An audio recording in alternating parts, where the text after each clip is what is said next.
Welcome to Dig and Dive with David, where curiosity is learning. Thank you for joining today. If you like the show, please share and subscribe so you never miss an episode. And now presenting your host, David Dan Singh. 3, 2, 1, go. Well, welcome, Lance. Thanks for joining me today. Yeah. And thank you, David. Yeah, no problem. Lance joined Wildlife Preservation Canada in 2017, bringing with him 18 years of experience managing recovery programs for some of the world's most endangered species.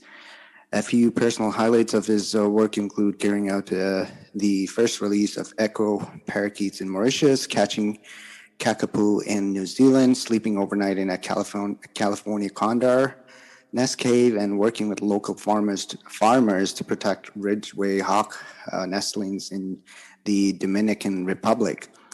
Besides that, Lance was Wildlife Preservation Canada's Canada's new NOAA in 1997, and he stayed in Mauritius to manage species recovery projects for Mauritian Wildlife Foundation. That experience helped him carry out the first releases of eastern loggerhead shrikes in Ontario upon returning to Canada in 2001. Lance has a PhD from York University and an MSc from Acadia University. He lives in Guelph, Ontario with his wife Rena, two boys, Jeremy and Glenn, and their Malagasy, Newfoundland dog Malala. Lance is immensely dedicated to wildlife protection and endangered species, and he continues to inspire people with his work. Lance, welcome to the show. How's your afternoon going in Ontario? Great. Yeah, nice and sunny. We've had really good weather. As a Canadian, we like to complain about the weather, but can't do that at the moment. Yeah. I was in Ontario a few years ago, and I always loved the weather down south, and it was always beautiful when I was a student. And I actually saw my first snow here in Ontario. I've never seen snow before. And I was like, I pretty much got excited. And when I saw my phone that, it's the weather channel, and I saw that it's going to snow today, I was just literally waiting the whole night to see the snow. And it's pretty interesting. Lance, tell me a little about your organization, and what does your role comprise of? Sure. Yeah, so I'm the executive director of Wildlife Preservation Canada. We also go by the acronym WPC. We're not for profit, so we're a charity that focuses on saving species that are just about to disappear from Canada. And we end up working with the species that are down to the last few hundred and just about to vanish, which means that we also end up focusing on a lot of the smaller, lesser known species, such as songbirds and butterflies and bumblebees, snakes, turtles and frogs. As the executive director, I'm sort of the facilitator between our board and a terrific group of field staff. And there's a lot of different hats that come into being an executive director. So a lot of work with the conservation programs, but also overseeing finances and fundraising and administrative things as well.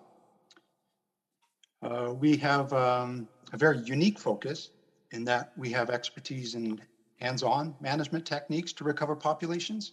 So these are techniques like conservation, breeding, and release. Or another example would be head starting, which is when you're actually collecting young or eggs and raising them in captivity until they're older. And then they're a bit safer from predators, and then you can release them back into the wild to bolster the wild populations. My personal path, I guess, to where I am today started as a very young boy. I was growing up in Nova Scotia and dreaming of one day traveling around the world and working with endangered species. But at that point, it was just that. It was really just a dream.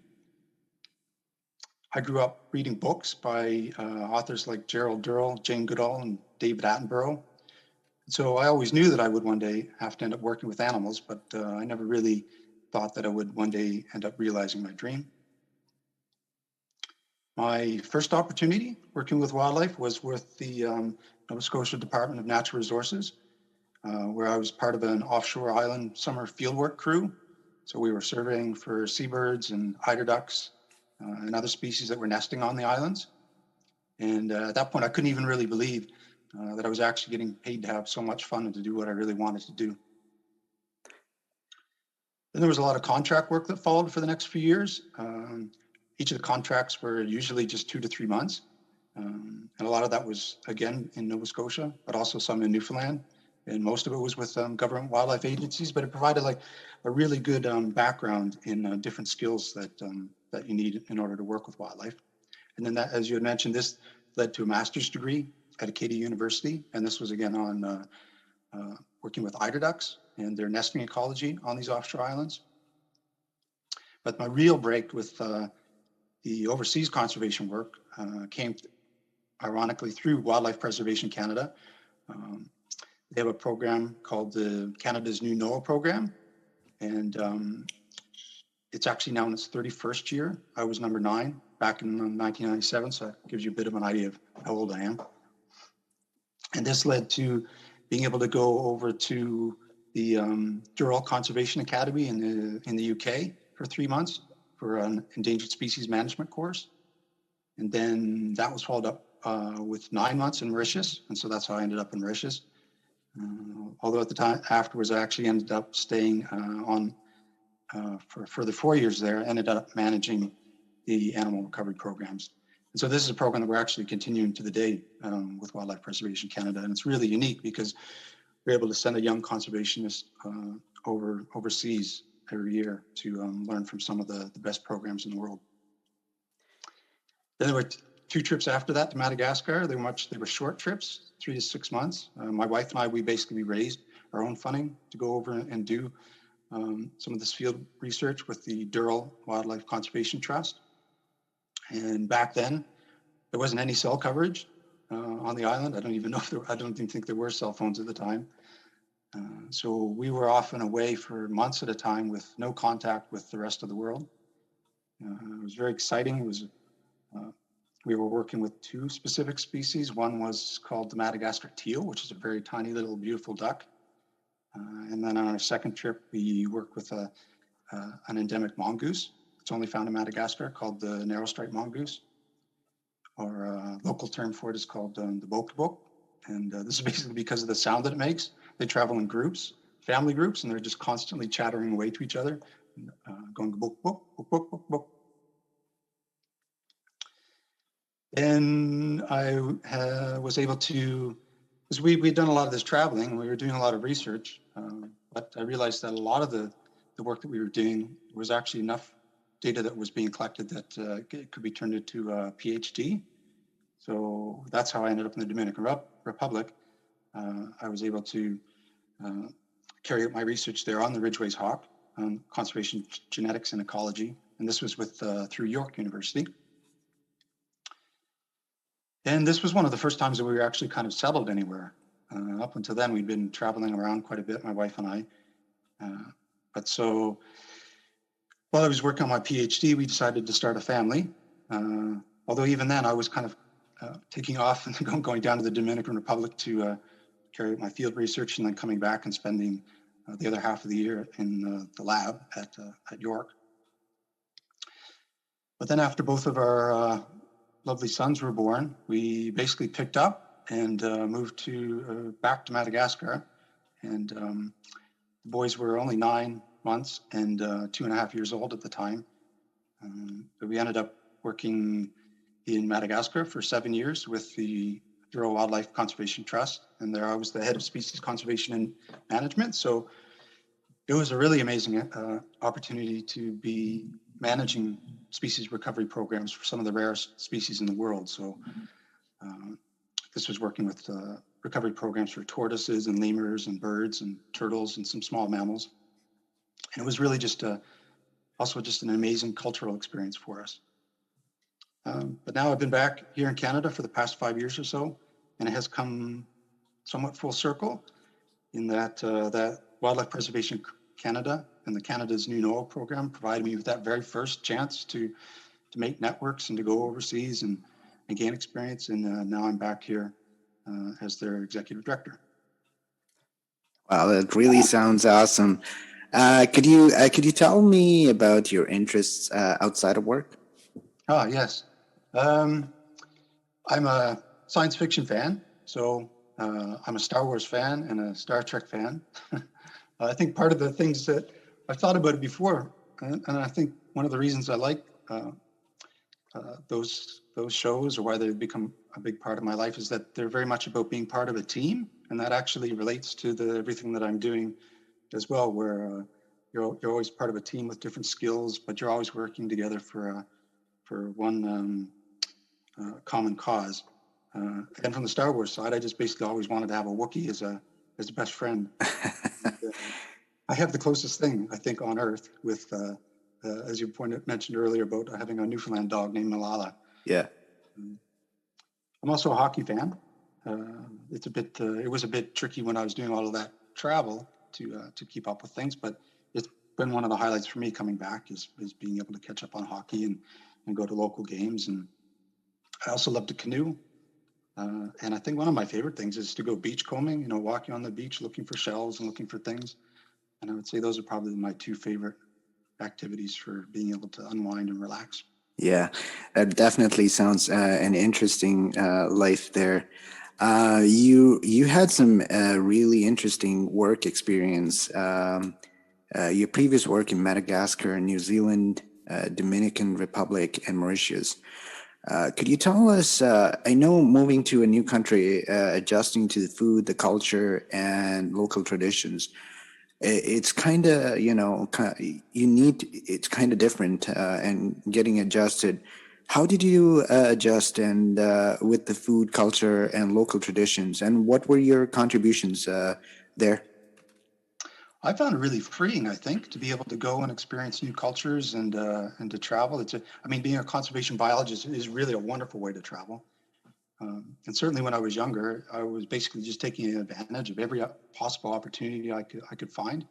At that time in my life or my career, we didn't have a house or a mortgage, and it just seemed a really nice way to be able to move around. And on the flip side, I guess you need to be really.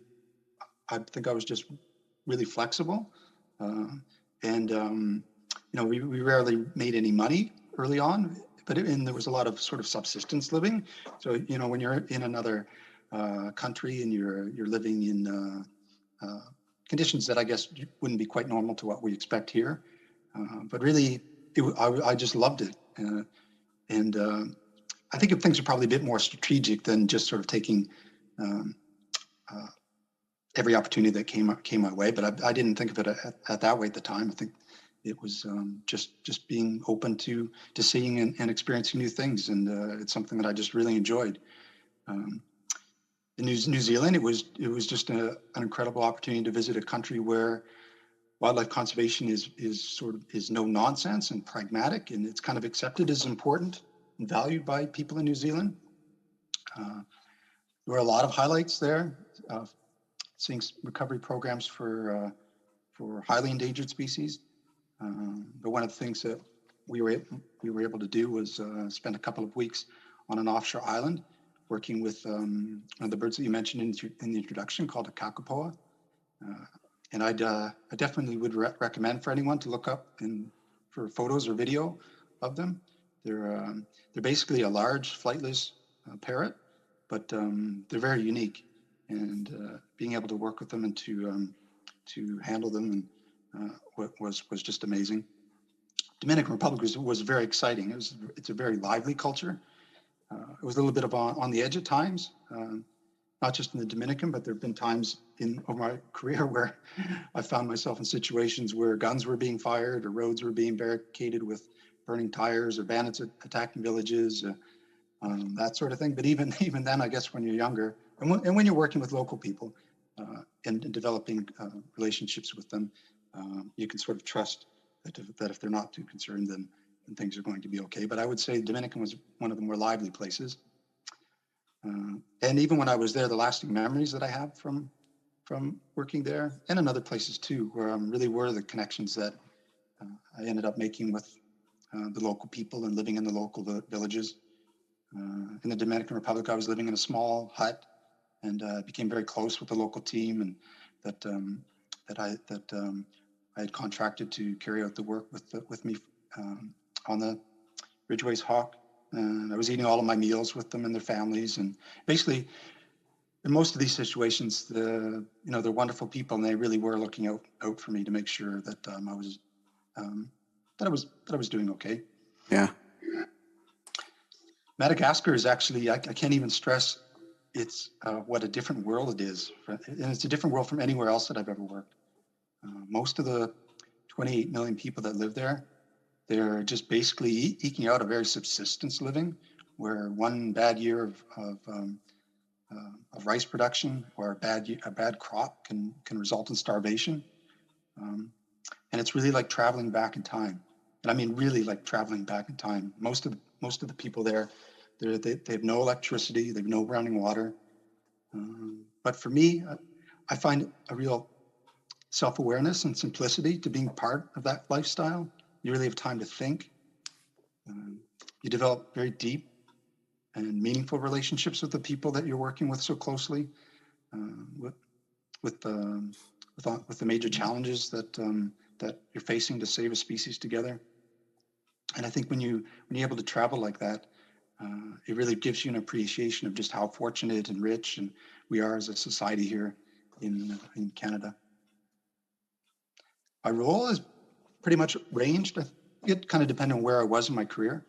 So for some of the work, like what we were doing in New Zealand, my wife and I, we were volunteers. In the Dominican Republic, I was at sort of that next stage. So I was carrying out research for my PhD, but very much trying to work with the local teams to provide positive impact for the conservation of the species that I was studying. Whereas in Mauritius and Madagascar, I was at the management level, so I was really managing the recovery programs, but completely reliant on these phenomenal local teams that I was working with. I think kind of one of the themes though throughout all of those was that I wasn't doing it by design at the time, but I was really always ending up working with some of the very rarest. So some of these species that we've talked about are the actual world's rarest parrot, or the rarest tortoise, or the rarest duck, or hawk, and so that's been a bit of a theme all the way through. Yeah. Definitely sounds interesting there, and yeah, what an experience you had! Wow. I also wanted to ask you, what are the certain species right now heading for extinction, and what are the conservation efforts being made? Why is there an urge to protect these animals? For me, when I look at some of the species that we still have, I mean, there's some really spectacular animals that would no longer be with us at all if it weren't for these conservation efforts. And for a lot of them, the sort of hands-on work that we do with conservation breeding and reintroduction really played key roles. So there's some really beautiful animals like the Arabian oryx, this plowshare tortoise that I worked with in Madagascar, Spix's macaw, which is a type of parrot in Brazil, and Paradavid's deer. These are amazing animals that just wouldn't even be with us if it weren't for the conservation efforts. And there's hundreds of them. Those are just a couple that I think of first, and actually nearing close to thousands at this point of other species that just would be gone by now. Yeah. Here in North America, we've got species like the whooping crane and black-footed ferret, swift fox and peregrine falcon, California condor. They'd all be gone if it weren't for these recovery programs. Yeah, I've also heard about polar bears in the next 50 years going for extinction. I don't know what efforts are being made, and definitely. Some of the species that you mentioned, definitely is heading there. If it weren't for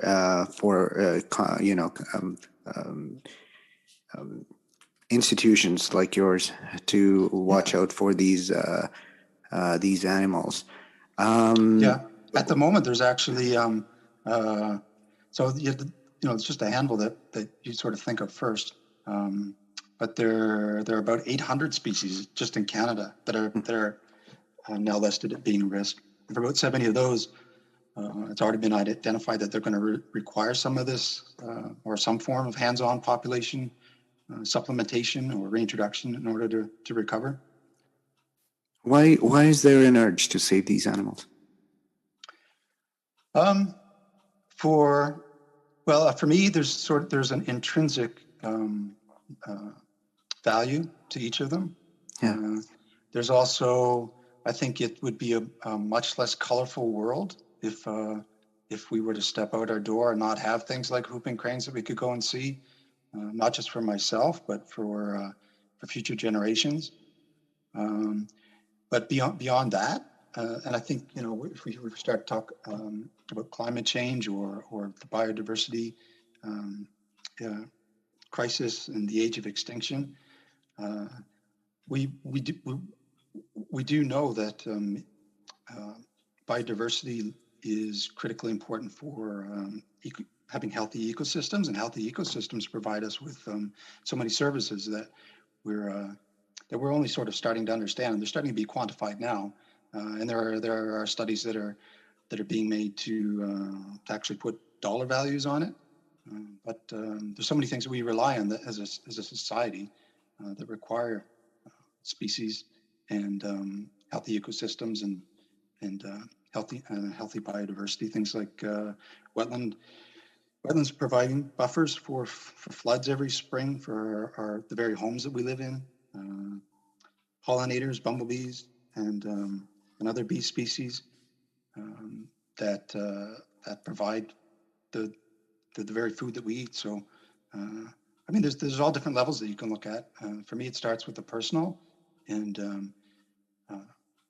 I grew up being able to go out, and I think a lot of other Canadians would have as well, being able to go out and catch frogs or go through fields that are full of butterflies and grasshoppers. And so there's that very personal level, but at the same time, it goes all the way through to just having a healthy environment that we can all live in.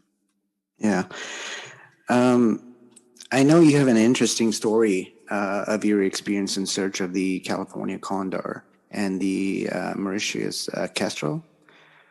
Could you tell the audience, for someone who's interested, how did you end up in California just to search for those condors, and what was it like? California is amazing. Yeah. And I do have lots and lots of stories, but how we ended up in California was we were in a bit of a break between contracts, and so my wife and I, we went down and we worked as interns on the condor recovery program in a site where the condors have been reintroduced in Ventura, in the Hopper Mountain National Wildlife Refuge. And it's only about 70 kilometers north of Los Angeles, but it was one of the greatest wildlife experiences I've ever had. We were seeing golden eagles and cougars and tarantulas and snakes and huge black bears and badgers, and of course condors. And so while we were there, we were radio tracking the released birds. We were also releasing young ones that had been born in captivity, and we were providing supplemental food for condors. And it's a very successful and integrated program with all of these different management techniques that are being used at the same time. But one of the more emotional things that I was able to do was sleep overnight in a condor nest cave while the LA Zoo was making an attempt to rescue a chick from that nest cave. And so basically a bit of the backstory is the released birds are within this wildlife refuge, but it's also an area where oil exploration is still happening. And so for whatever reason, and because condors are very gregarious birds, they would congregate on these oil pads. So I don't know if you would picture, or the audience would picture what an oil pad looks like. It's basically a big flat area on the top of a peak where you have these, I think everybody has seen pictures or video of these oil derricks, these machines that are moving up and down. And so the condors enjoyed congregating on these areas because they were quite high up and they were flat. And these oil pads are full of debris, so broken glass and pieces of metal. And condors, because of their biology, the parents collect normally pieces of bone from the feeding sites and they feed it to the chicks. So it's a natural thing to do. The chicks require these pieces of bone within their crops in order to help break down the food. Yeah. So the parents were collecting these pieces of garbage and actually feeding it to the chick. And so the chick was becoming unhealthy. And so what we did was we flew in a helicopter. I got dropped off. The team collected the chick and took it back to the veterinarians at the LA Zoo. And my only role in the whole mission was to stay within the nest cave, which was about 3 feet high by maybe 5 feet. How far? How do they nest? Are they really high on top, or? They do look for nest caves. So this was on the side of a cliff. Now we were able to walk down, but directly below me was about a 30-foot drop, 40-foot drop. Oh my gosh! Down to the bottom of the ravine. And were you holding on to something, or? Once I was in the cave, I was okay. Yeah. But basically, I had to sleep in the cave overnight. And my role was to make sure that the parents didn't come back and go into the cave and see that the chick was gone. Because the hope was basically that the veterinarians could save the chick and then bring the chick back. And then we would swap out. I would leave and we would put the chick in, and then the parents would continue taking care of the chick. Because if they saw that the chick was gone, then they may abandon the site. So I was there for the best part of the first day, then overnight, and then the best part of the second day. And the emotional side was that the parents were basically sitting just outside the cave, 4 feet away from me. And they were obviously distraught and upset, but they weren't aggressive. And because I was spending so much time there, I sort of ended up talking to them and telling, it's not your fault. You were just doing what you thought was natural. And, it's us human beings that had caused this problem. And, but it was just a very unique experience to have that full day, 2 half days in the evening with these phenomenal birds. In the end, we weren't able to save that particular chick. But the good news, and one of the key things with conservation biology, is you're always managing adaptively. We actually call it adaptive management, where you learn from every mistake.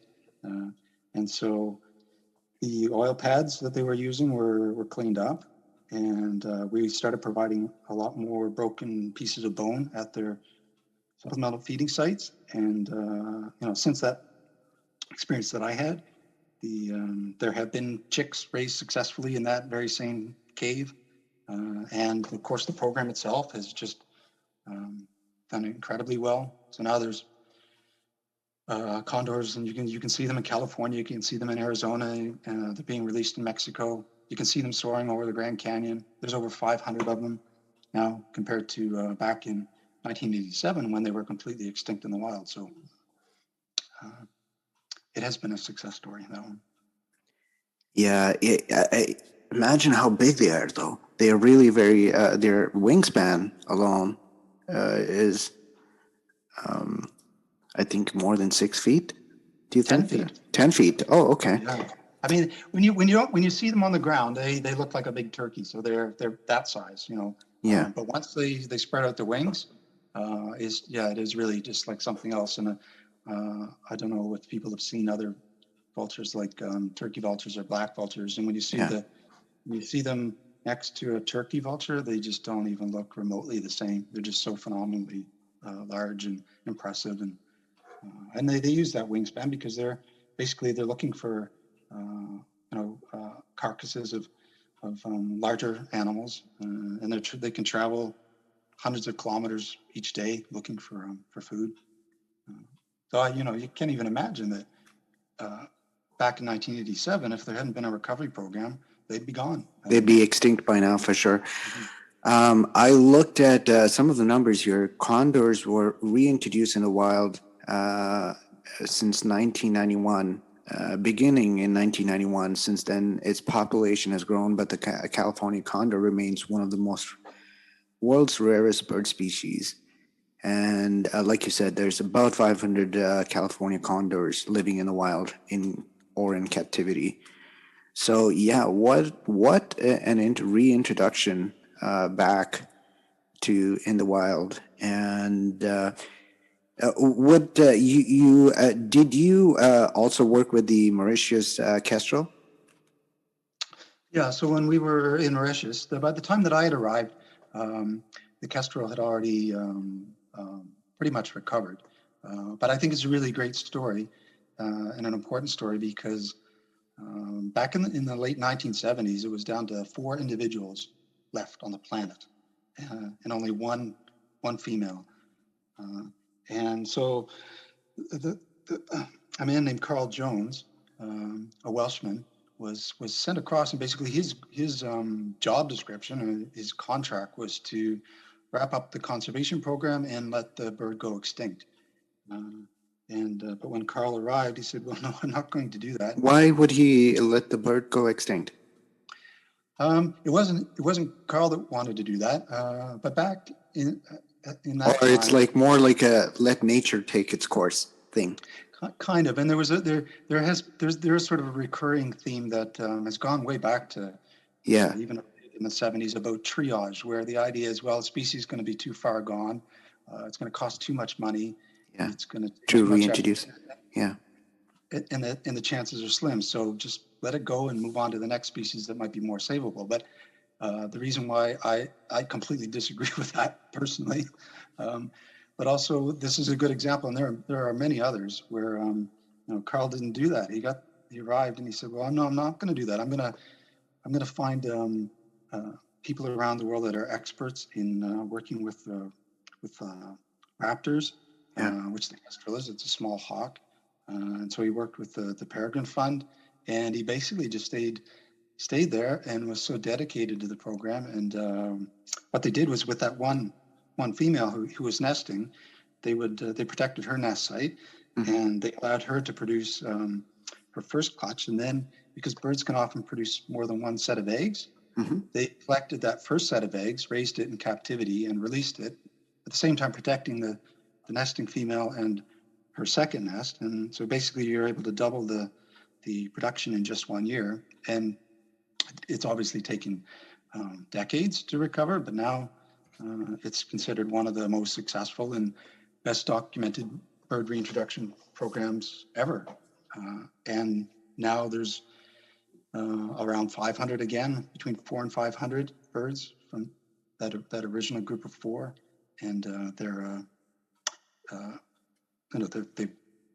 they've probably reached carrying capacity on the island. They may be able to grow by a few more hundred, but they're considered to be saved from extinction. When I was there, we were still monitoring, so we still had teams that were monitoring the pairs, but it wasn't still at that sort of first critical stage where you're just trying to save every single individual animal. It was more at a population management stage. But I was able to work with another species called the echo parakeet, which at the time that I arrived, there were fewer than 20. And we used fairly similar techniques that had been developed with the Mauritius kestrel. So we were doing something called downsizing, where we would visit the remaining wild pairs, and if they had 3 eggs, we would take 1, or 3 chicks, and we would take 1 or 2, and we would still leave them with some chicks to take care of, but we would bring the others down and we would hand raise them, and then we would release them again. And so again, you're increasing the survival rate, and you're increasing the numbers each year. And now there's over 600 of them, and they've been downlisted to vulnerable, which is a lower level than endangered. The sort of unique experience that I was able to have was I was working with and developing the release techniques for these young that had been brought down and raised in captivity and released again. And so I was able to do the very first releases, and it was 3 individuals, 2 males and a female. And because we were carrying out the first release of this species, we wanted to keep them fairly tame, because basically I was almost like their parent at the beginning, and we were learning as much as we could. So we wanted to have them comfortable and comfortable with coming back for supplemental food, and for us to be able to monitor them. And so I ended up having very close relationships with these first birds. Subsequent birds were much less tame, to the point where, you know, they weren't interested in people at all. But for that first group, we kept them tame. So I would be walking through the forest, and one or two of them would land on my shoulder and spend time with me. Or on the weekends, on Sundays, they knew I would be sitting around the field camp, and they would come back from the wild and land. So these are tamed animals, then? Is that correct? Kind of, well, not entirely tame, but they felt safe around people, around us when we were doing those releases. Yeah, and it was really important when you're doing a first release to make sure that the birds or the animals feel safe coming back to the release site and knowing that there's supplemental food there. So I wouldn't call them entirely tame, but they were comfortable. And so for me, there was a very again, close relationship, and that building up the trust with those first original birds was something that was very special for me. You mentioned about the Mauritius kestrel. There were like 4, and there was 1 female. What year was this when you were working with the kestrel? For me, it was later. So it was 1997. So I wasn't working with them when they were down to that really low level. By the time I arrived, they were well on their way to recovery, and there were several hundred at a couple different sites throughout the island. But the original time frame, Carl arrived, and I would just say that this is a bit of a digress, but at each of these steps along the way, I've been really fortunate to have opportunities to be mentored by people like Carl, but also with some of my other projects. And so his philosophy was to basically adapt the techniques that were used and successful for one species to another. Yeah. But the timeline basically was it was in the late 1970s that Carl first arrived there to the kestrel. Yeah, it's definitely very interesting story there about the kestrel. I was amazed by how much effort has been done to actually save it from extinction. That's actually a remarkable number. What is there? Do you know how many are there right now in population? It had peaked up to about 600 or 700 a few years ago, but it seems to have gone back down a little bit. And it's more, I think, just stabilizing to carrying capacity, because islands like Mauritius in particular is a very small island. What's their diet consist of? What is their diet? Insects, but also they eat quite a lot of the smaller geckos, these small Mauritian day geckos. And one thing I would say also about that whole story around the Mauritius kestrel, it does go back to that triage notion about, that originally a lot of people thought that they should just be left to go. And the work that Carl Jones and the Mauritian Wildlife Foundation have done there, it has had so much more impact beyond the kestrel. And so this is a common theme also when you're working with one particular species. You're never just wanting to release them back into a degraded habitat or an area where there isn't proper habitat or an area where the threats still exist. And so even though you're focusing in on one particular species, all of the background work that goes on and all the partnership building that goes on with other organizations and people that live in the communities or other stakeholders, the working with one species really has a much wider effect, because basically you're trying to save the whole habitat, you're trying to save the ecosystem. And then of course that is providing habitat for thousands of other species. Yeah. So even though a lot of the discussion and a lot of the work that I've been doing has been starts out with that single species focus, the impact goes far beyond that one species. Yeah. When we're ready to release them in the wild, is there like, do we keep them in an enclosure before we release them? Or so they're open, they have that surrounding, that natural surrounding of the environment they're in. And so the only thing is the cage or that is between them. That's a really good question. And it completely depends on the species. So there's some species where you can do something either called a hard release or a soft release. And a hard release is basically where, and it can be for species that don't really need to do a lot of learning or adapting to the environment. So an example that I can kind of think of, although we even still did monitor them post-release, could be something that has something like a tortoise. So you can release larger numbers of them, and they don't really need to have that strong learning about how to go about finding food or adapting to their environment. Whereas with others, you do something which is called a soft release, and this is what would have been done with the echo parakeets, for example, where you bring them up and then yes, you put them into an enclosure, and then you provide them support. So with the parakeet, because they're basically a parrot, and there's so much learning that's involved. We hadn't had them there at the enclosure for several weeks. They realized that it was a safe area and an area where there was going to be food. And then the technique that we used was actually to early in the morning open up one of the doors and let them out. And we had trained them. So this is pretty intensive, really. We had trained them to associate food, or when we were feeding them, with a whistle. And so we opened it up, we let them go out, but we only gave them about half an hour before we used the whistle and called them back inside the enclosure. And so then we fed them and kept them in for that full day. The next day we would open up the enclosure at the same time, but provide them a little bit more time outside. And so each day we provided more and more time. So this is a very, very soft release. And then of course we provided food for them afterwards. And so the answer to that question is it can very much vary on the particular animal that you're working with. Yeah, no, that's really interesting there. Could you, WPC has had several success stories bringing back species,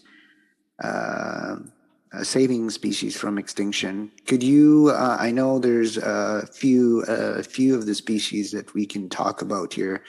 The burrowing owl, I know it's a native of Canada, and the swift fox.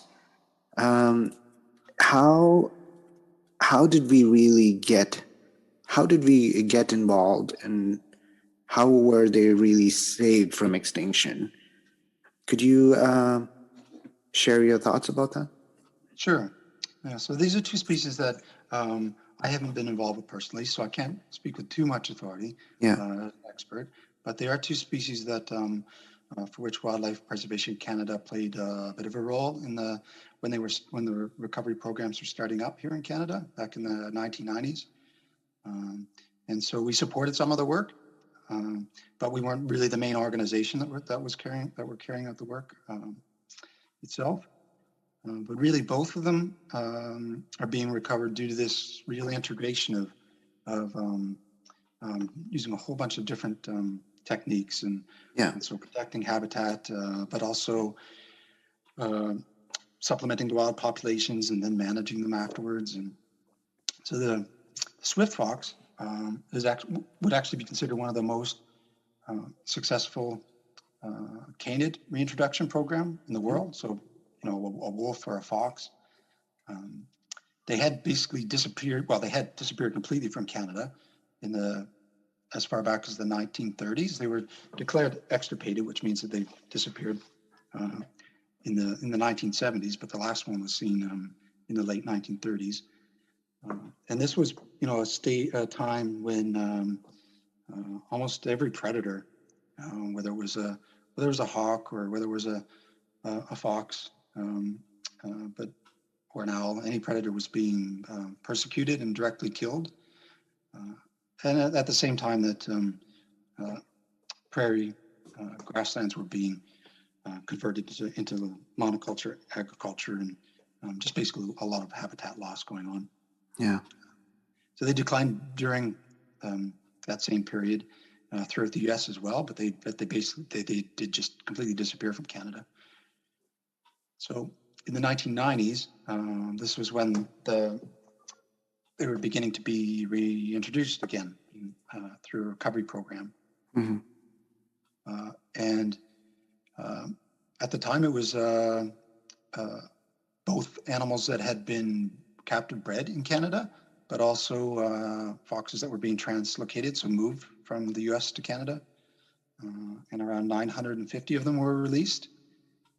A lot of this was being led, and it's another common theme with successful recovery programs, is that you often have what we call species champions. So basically, individuals that are very passionate about recovering the species, and so for the swift fox, there was a couple named Axel and Cynthia Mohrenschlager, and then there was also a family called the Smeaton family, and so they were working together, and along with governments and along with other NGOs like Wildlife Preservation Canada, but it was really very much focused on putting animals back, and then following up with post-release monitoring, and a real key thing for the Swift Fox program was a lot of this work that was done by Dr. Mohrenschlager to work with to make it very integrated. So yeah, shout out to those people who bought the animal back from saving the animal, because I believe the Swift fox is it a little smaller than the usual fox that we see around, or they're really small? A little bit, and they're a completely different color, and they have this very different habitat and ecology. So they're very integrated with other species that are within the same prairie grasslands. So they'll use the same types of burrows that are created by badgers, and it's similar for the burrowing owl. So these grassland species are basically the greatest declines in any species in Canada, and even in North America, are species that require grasslands because the habitat's been disappearing and being fragmented, and kind of followed then by species that use wetlands, but grasslands are the ones that are in the biggest danger. Are they native to Alberta? Yeah. So it's Alberta, Saskatchewan are the two areas where you can now see them again. Yeah. Because of those reintroductions. Yeah. One thing I would like to also just say about the Swift Fox work that was done was because it was so collaborative, and some of the key stakeholders were actually local, landowners, so ranchers who have large areas of habitat, and so a lot of the work that was done early by Dr. Mohrenschlager was to create trust with the people that were managing the habitat that Swift foxes required, and so again, it's going back to that amount of effort that was put in by people that were doing the recovery work. Yeah. What are the current species Wildlife Preservation Canada focuses right now? I know there's the Mississauga rattlesnake, loggerhead shrine, western painted turtle, and the bumblebee. Are these the species WPC's focusing on right now? Yeah, so at the moment, we are focusing in on with around 9 different species in Ontario and British Columbia. We'd like to be working in other provinces, but we just have limited resources to expand. But it's something that we are working towards.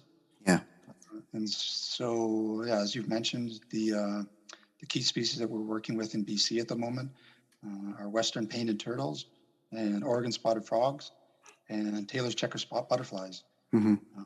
Whereas in Ontario, it's the Massasauga rattlesnake, yellow banded bumblebees, but also just bumblebees that are declining in Ontario in general, and eastern loggerhead shrikes, which is, I guess, again, it would be good for folks to do a search if they want to find out more about that bird. But it's quite a plucky little bird in the sense that it's a small songbird Yeah. that has to migrate every year. But basically, they act like a hawk. They think Yeah. they're a hawk. And so they're hunting for insects and snakes and frogs and small mammals. And so they're shrikes in general are really quite interesting. The rattlesnakes, are they mostly so what species, what type of rattlesnakes are they? Because there are lots of rattlesnakes here in Alberta as well. Is that the one that is different than the ones that we see here? Yeah, so the one we work with, it's a different species. It's called the Massasauga. It's only found in Ontario, but also in the. Why the name Massasauga? I think it's from the locality where it was originally found, and it would be a First Nations name as well. Oh, okay. But Okay. I don't know I don't know what it would actually stand for. I always thought it was connected to Mississauga. No, So, sounds the same. yeah, but it's not They definitely. It could be connected in the sense that I would imagine that both names Yeah. are coming from Indigenous peoples, and so they could be similar. But they're also found in the northern states, but also sort of contiguous fragmented populations. But I mean, by that I mean with the closest states to Ontario, in Michigan, and but they're still doing okay in most or some populations in northern Ontario, but the population that we work with isn't found in southern Ontario, and so they're slightly different genetically. But also one of the important themes with working with endangered species in Canada is that it's always very important not to even just let local populations wink out, because basically that's how there's two ways that extinctions can happen. It could be a catastrophic event that wipes out an entire species within its range, but more often it's society and people just sort of letting individual populations wink out and disappear, and then they just disappear one by one.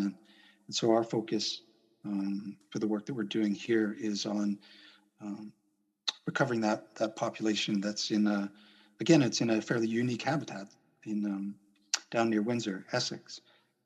It's called the Ojibwe Prairie, and it's a grassland habitat. And so by working with that particular species, we're helping, along with our partners, to protect that habitat as well. And one of the themes across all those different species that I mentioned is that we're really focusing on these recovery techniques and they're very hands-on. So we're going in and we're actually providing immediate actions for stabilizing and recovering these populations. Yeah. The other thing that I would say that we have as a common theme throughout the species that we work with here in Canada is that a lot of the techniques that we're developing are, in many cases, they're completely unique. For example, going back to the Massasauga rattlesnake, there's only one other program in the world that has successfully reintroduced a temperate zone snake, so a snake that lives in northern climates. This is for a viper species in Hungary. Mm-hmm. So the techniques that we're developing for bringing the Massasauga back in the Ojibwe Prairie is kind of has this added challenge of reintroducing captive bred snakes in areas where they have to then find suitable overwintering hibernation sites so that they can then survive the winters. So it's sort of like an added challenge. Do they hibernate? Yeah, so they have to go and hibernate in underground burrows. Often it's modified crayfish burrows. Okay. But so within the area that we're looking to put them back, there's probably a limitation on the availability of burrows. So what we're doing is actually modifying and creating artificial sites, artificial burrows. And so again, it's a very hands-on technique, and one that hasn't been developed for very many programs outside of that project in Hungary, and another project that's happening in Southern Ontario as well. But a lot of the work that we're doing is very collaborative, and it's coming up with these new techniques. Yeah. For the as well for the bumblebee program, no one has really developed a conservation breeding program and release reintroduction for native bumblebees. So the techniques that we're developing for the yellow-banded bumblebee should have far-reaching implications for other conservation organizations around the world. And again, for the loggerhead shrike program, it's actually the only recovery project on the planet that's developing techniques for releasing a migratory songbird. So there are projects that work with songbirds, but they're not migratory. And there are other programs that are working with migratory birds, but for much larger birds, like the whooping crane, for example. Yeah. So everything that we're learning about how many birds do you need to release, and what are the effects on survival during migration? How do you, if you're releasing birds here in Ontario, are they going to return and try to nest in the same areas that they were released? And for the rattlesnakes, but also for bumblebees and for all of the programs, we have this sort of theme that goes through where we're focused in on a particular species, but because we're working in a northern climate or with animals that need to migrate, we're going to be developing techniques that have this much wider applicability for other programs around the world. Yeah. Sounds really interesting there. The bison we had talked about earlier when I had personally chatted with you. Once roamed Alberta freely, and they were actually hunted down for their fur and for meat. There are about 50 plains bisons living in 1,200 square kilometer in the eastern slopes of Banff, and are slowly growing. In more than 100 years, bison have been seen within the national park inside a fenced enclosure. And the Bison Project actually started 25 years ago to reintroduce them so they could freely roam again in Banff. I just saw this in the news in CBC, where they were reintroducing 16 plain bisons from Elk Island National Park, 6 young males and 10 young females that were already pregnant. They were held in an enclosed pasture so they could bond to their new home, and which is really a great thing to be involved in. And I know you had introduced me to Karsten. He is he's head of charge, I believe, there, and heads a team there in Parks Canada, and looks over the animals there. I think it's a great initiative they're doing to actually reintroduce wild bison back here in Alberta. And it would be good for our future generations to actually see that there is actually this huge kind of a cow, that still exists, which is actually beautiful. The males are spectacular. Yeah. I recently saw one in the Calgary Zoo. I've never seen a bison before, but I've seen one at the Calgary Zoo, and they are massive, but beautiful creatures. And it's just sad that how they were wiped off, some time ago. But there is an effort being made to reintroduce these animals back in the wild. They were nearly wiped out from North America. I mean, they're one of the stories where, along with the passenger pigeon, where you had such abundance that nobody could even flocks, fathom the idea. Thousands of them. Yeah. they would disappear. I guess for me, it's, I mean, I haven't been involved. It's a project I would love to visit. Yeah. But for me, it's another example of where a species champion, someone like Karsten Huer, and there's always a large team behind everybody who's doing Right.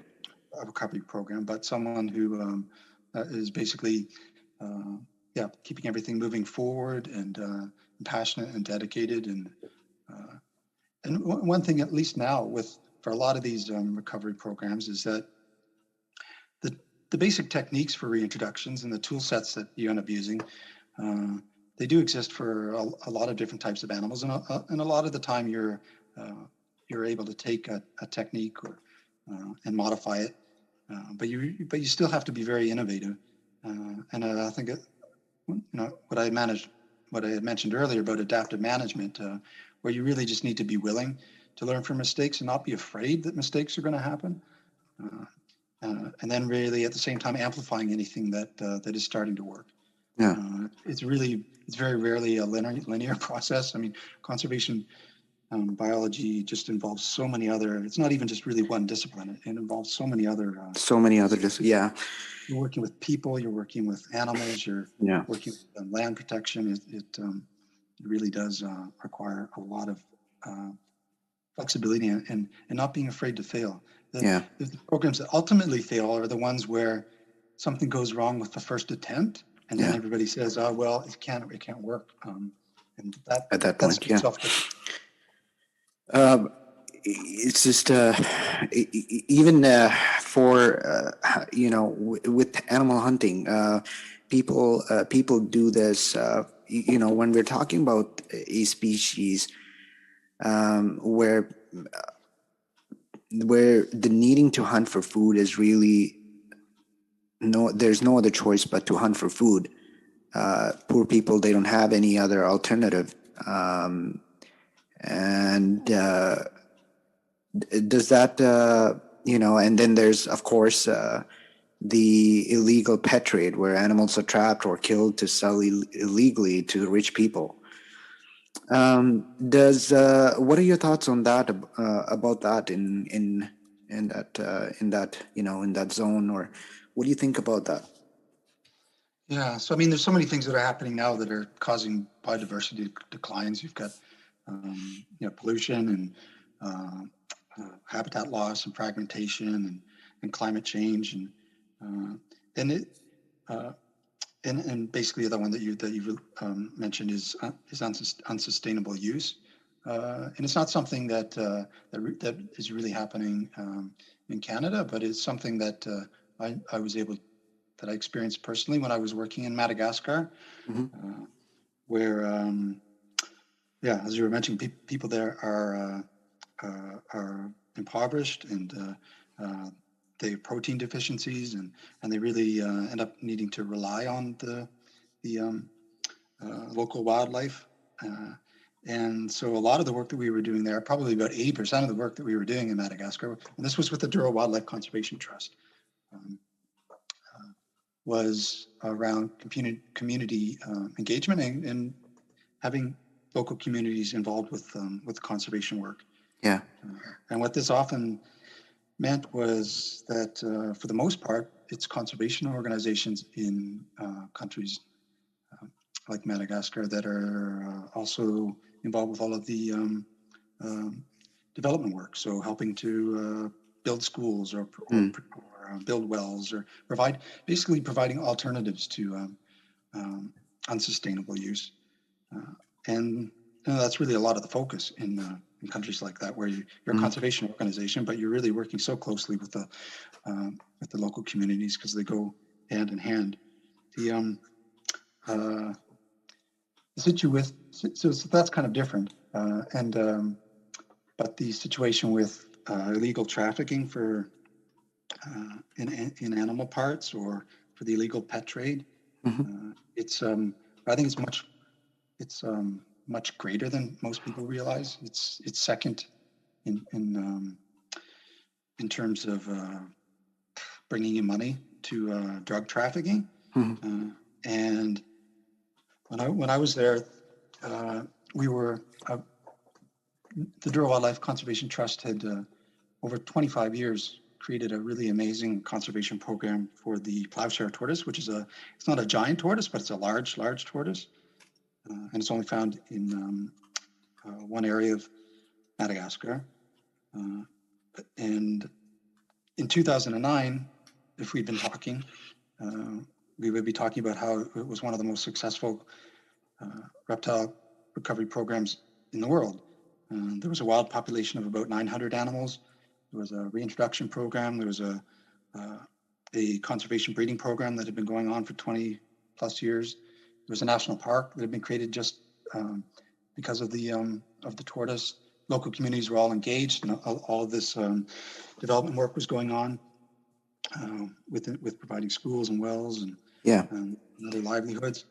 But then in 2009, there was a coup in the country, and the new government that came in, it ended up being more corrupt than previous governments. And basically, what happened was the border became open at the airports for smuggling not just baby animals out, or baby tortoises out, but actually smuggling out adults. And so within a period of about a year, the entire wild population was almost gone, or it was basically what we were calling functionally extinct. Yeah. Which means that there were still tortoises out there, but they were too far apart to actually meet and become part of a breeding population. And it was something that we weren't equipped. We didn't have anti-poaching patrols at the time, and it just happened so fast that everything that we tried, we just weren't able to react quickly enough. But so it was a difficult situation for the teams to go through. But at the same time, not all was lost, because there was this captive breeding program, and so the species didn't disappear from extinction, and the things are being slowly rebuilt, and the captive population still exists, and reintroductions are still happening. But it's going to take time to rebuild the wild population. But at least this beautiful tortoise just didn't disappear completely. Yeah. That's such an interesting thing about tortoises or turtles here.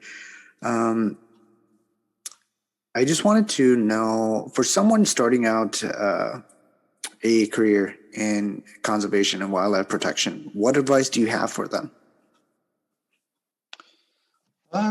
One thing I would say is it does take persistence, and at the very beginning, and it takes a willingness to really try different things and be open to opportunities.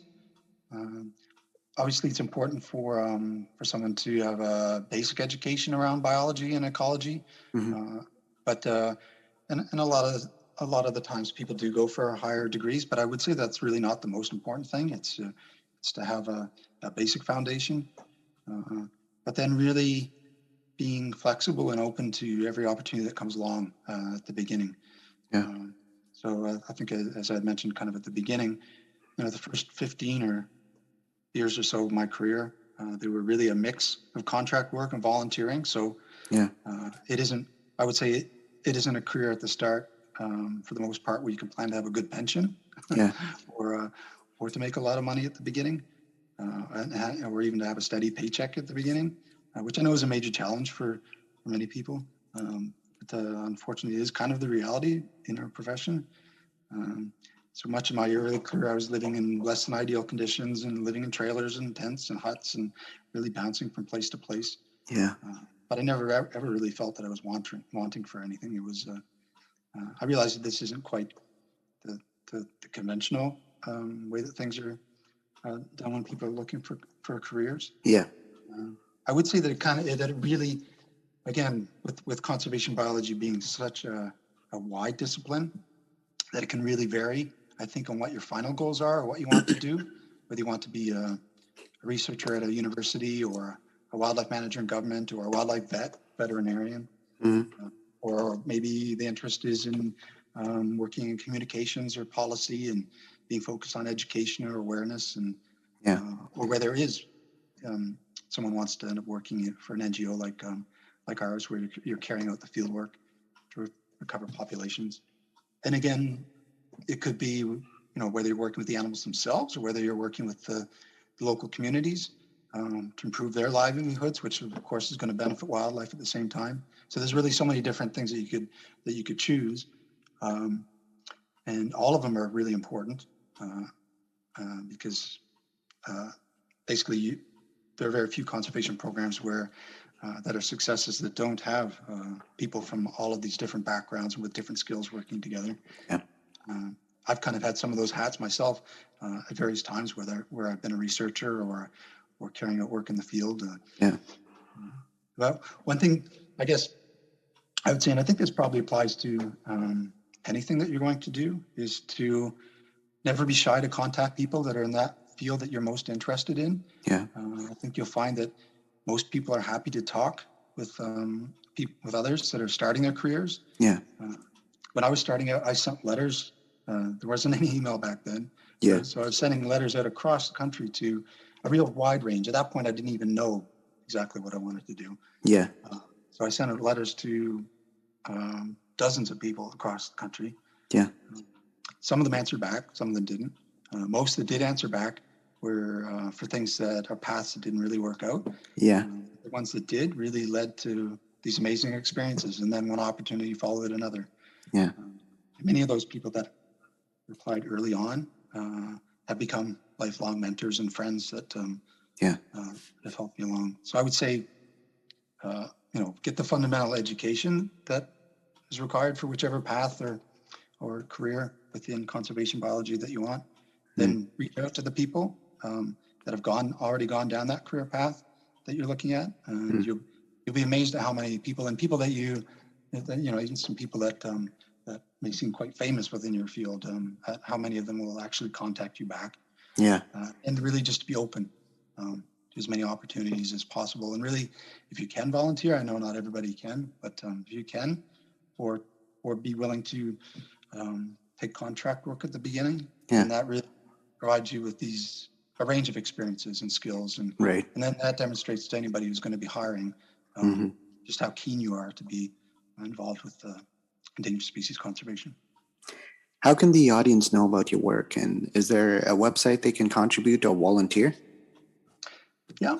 So the best way to find out more about the work that we're doing is to search online for the Wildlife Preservation Canada website. It's at Wildlife Preservation, which is one word, .ca, or you can look us up on Facebook or Instagram. We've got a really engaging e-newsletter that people can sign up to, and just to follow our work, which of course you can unsign from whenever you like. And you can find the sign-up information for that on our website. We do have some volunteers, and we have seasonal field work positions. So again, those can be seen on our website. And really, I think to help out, probably some of the best things that folks could do would be to follow the work that we're doing, donating if possible. Also just letting other people know about us and the work that we're doing.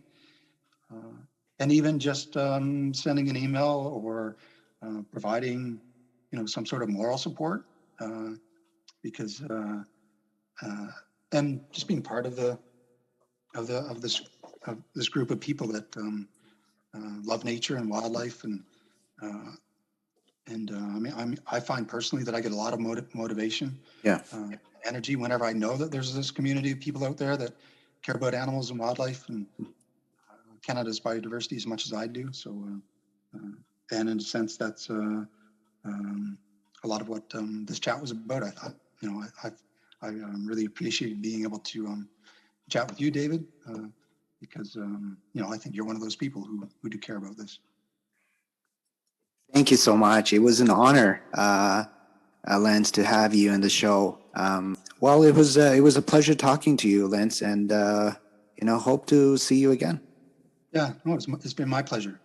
Thank you very much, David. Take care.